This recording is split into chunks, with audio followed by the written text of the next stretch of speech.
It's been almost 2 years since 2 officers with the Odessa Police Department were shot while trying to issue a warrant. Their family and friends are hoping to finally get justice, as it was day 2 of Roy Garza's trial. The charges? 2 counts of attempted capital murder. You know, the Rebels are only up 1 touchdown right now, 49-42, and they're on offense right now looking to punch in 1 more. This was the game of undefeateds. Both teams 5-0.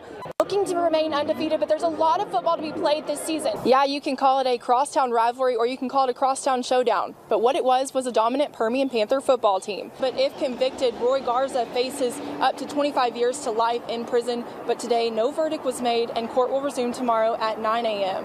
Live in Odessa, Makensie Hinkle, CBS 7 News.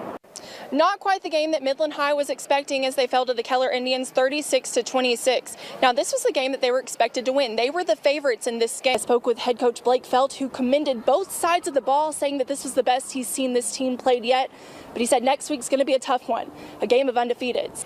It's a constant topic of discussion between city leaders. What new businesses can be brought to Midland? Now, one local group is looking to bring in several. It's been nearly 2 years since 2 Odessa police officers were injured in a standoff, and now that case is finally coming to a close. I'm here with Bobby Bland, the district attorney of Ector County. Now, overall, how did you think the case went? It went very well. He gave a lot of credit to this Midland High team, saying they really gave them a fight. And they did, because the Permian Panthers were only up by 4 points heading into the half. Yes, I spoke to election clerk Deborah Land and the election judges from this polling location. They tell me they are aware of complaints of political signs being removed from this location, but it's unclear whether those signs were placed illegally or not.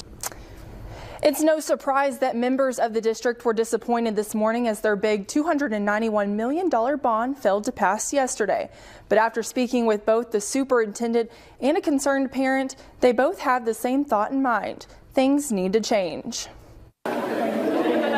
Yesterday I was disappointed. I got up today and I said, what are we going to do about it? Voters in Ector County made their voices heard, rejecting the $291 million school bond. But the results of a second proposition were what concerned Superintendent Tom Crow. The TRE not passing hurt. It hurt because raises were in there, bringing positions back that we had to cut. Supplies, materials, things like that. Crow says the district cut more than $20 million from the budget in the past year, slashing teacher bonuses and other incentives. But some ECISD parents we talked to said the total price tag was just too much to bear. But it was, it was quite a bit of money, and then you had the bond in there, that's a bunch more money. Grayson Hankins has 2 kids at Permian. He says the district needs to manage finances better. That it's not just about the money, it is about the kids, and I think they are about the kids, but not everybody sees it that way. We've got to figure out what it is the community will support, because we owe it to the kids, we owe it to the teachers, we owe it to the community. Superintendent Crow adds that the district will now go back to the drawing board and hopefully come up with a bond that will appeal to residents in Ector County. Live in the studio, Makensie Hinkle, CBS 7 News. CBS 7 News at 10 starts now.